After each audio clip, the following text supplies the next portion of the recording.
Okay, interview. Nikhil, interview. Take one. Green. Tissue kida? Madam, art department. Green. Daddy. Green. High five. Down low. Too slow. Green. It's a serious interview for the week. Hi Abish. Welcome to the week. So my name is Anugraha. Hi. So how are you first of all? I'm good. I just got off stage. Very Okay. nice. So did you have fun in Kolkata? Oh, I had a lot of fun. I think just walking around and then going on stage, the vibe is just amazing. Okay. So one question. What is one job title that you would put in your resume if you weren't a stand-up comedian? A job title. Yeah, Yep. I think I would put can make voices. I can make a lot of voices. I entertain my nephew and nieces by making voices. So I just say Abish Mathew can do many voices. Okay, good. Okay. So sometimes your comedy often combines with, unique everyday situations. So what is one thing that a normal person do that you find it very hilarious?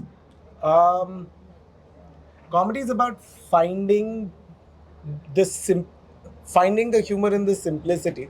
Yep. So if I had to answer that question, I'd probably say the thing that makes me laugh the most is accidental stuff that my parents or you or somebody else does. That's way funnier than anything I can tell on stage. Okay.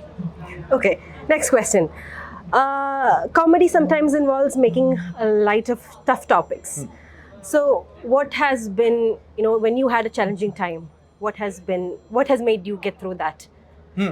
I think therapy. Humor is, for some people, it's a coping mechanism. For some people, it's the language of love. For me, I think just the sound of people laughing and not like kids, old people. That is so therapeutic that sometimes when I'm in therapy, I'm trying to make my therapist laugh, and they're like, "It's your money. You should talk about serious things." So I think if someone laughs, it immediately feels good. But that's not. It's like a small band-aid, but Okay. It's not the root problem that you need to still Okay. figure out. One guest that you loved on Son of Abish and you will never forget. Dulquer Saman and Vidya Balan, that episode is always phenomenal because you have seen on the internet maybe 40% of the full live show. Okay. 60% of that was so much fun Okay. that we couldn't put on the internet, not because of any reason, it just be long. It's one of those things you had to be there. But that episode, I think, the other one would be Veer and Irfan, which is also, I think that was very gracious as an episode. So I think these two would be my peaks. Okay. People often ask, I think they might ask you, your best joke ever. What is the worst joke that you ever said? Oh, the worst joke I've ever said is also one of my proudest jokes, which I of course don't do. It's nowhere out there. It used to be a joke which, when I first heard a EDM track or what was a techno track, I was like, it all sounds the same, and it sounds like you say green, open brackets, Gaga, close brackets, raised to the power infinity, full formula, raised to the power infinity. Okay. That's why every time I listen to the song, it just sounds like green, green,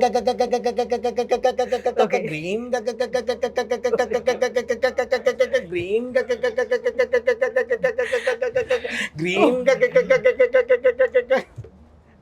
Okay. green,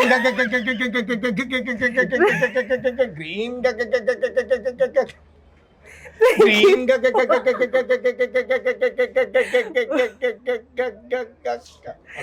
Thank you. green. Worst joke is also my favorite joke to do because of this one. You're like, Yeah, okay. Which comedian or artist that you've looked upon and that has completely changed the way that you've worked, or that has comedy been around you? I think my peers, all of us started doing comedy around the same time. I think all my peers are inspirational because all of them have diversified themselves into their very specific niche without intending. Like they found their comedy voices. So I think everyone who I started off with is an inspiration for every field that they picked up. So I was doing Son of Abish, which is a talk show, Journey of a Joke, which is like academic breakdown of how to build a joke. But every time I see them, every time they do, there's so much learning that I get that I don't have any need for any international comedian to be an inspiration. Okay. Like I like Dimitri Martin's joke writing. He's an Okay. American comic. Yeah. But I love the way Kanan thinks. Okay. You know, I do like how there's a new there's Sam Morrill, who's what a great joke writer. Yeah. But there is absolutely like no matching Kenny's charm on stage, right? And his jokes and his observation. Yeah. So I feel like in different pockets, all my friends are somewhere like an inspiration for me. Just don't tell them. Okay. I'm so glad this is a private conversation. They would never know. Green.